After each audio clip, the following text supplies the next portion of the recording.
সন্ধ্যা হবে সকালের এক্সপেক্ট করো না। সকালবেলা তুমি বিশাল আশা নিয়ে বসে থেকে না যে সন্ধ্যা পর্যন্ত বাঁচবা। যদি বাঁচো, সন্ধ্যা পাও, ভালো, আলহামদুলিল্লাহ। না পাইলে রবের সাথে সাক্ষাতের জন্য রেডি, তাও আলহামদুলিল্লাহ। ঠিক কিনা বলেন? এটা হইতে হবে mindset. Expect less, never be greedy. প্রত্যাশা কম রাখেন, আপনি হ্যাপি হবেন। কিন্তু আমাদের মধ্যে অনেক এক্সপেকটেশন, যেটা আমাদেরকে কষ্ট দেয়, অসুখী বানায়। আরো লাগবে, আরো লাগবে।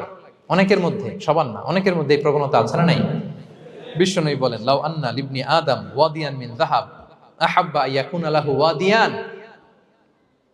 প্রত্যেক বনি আদমকে যদি একটা করে স্বর্ণের পাহাড় বানায় দেওয়া হয় বা উপত্যকা বানায় দেওয়া হয়, সে চাবে আরো একটা স্বর্ণের পাহাড়ের মালিক কিভাবে হওয়া যায়। আচ্ছা বলেন তো, একটা স্বর্ণের পাহাড়, এটারে বেচা খাইতে খাইতে আমার 14 পুরুষও খাই শেষ করতে পারবে? তার একটা দিয়ে আমি কি করবো?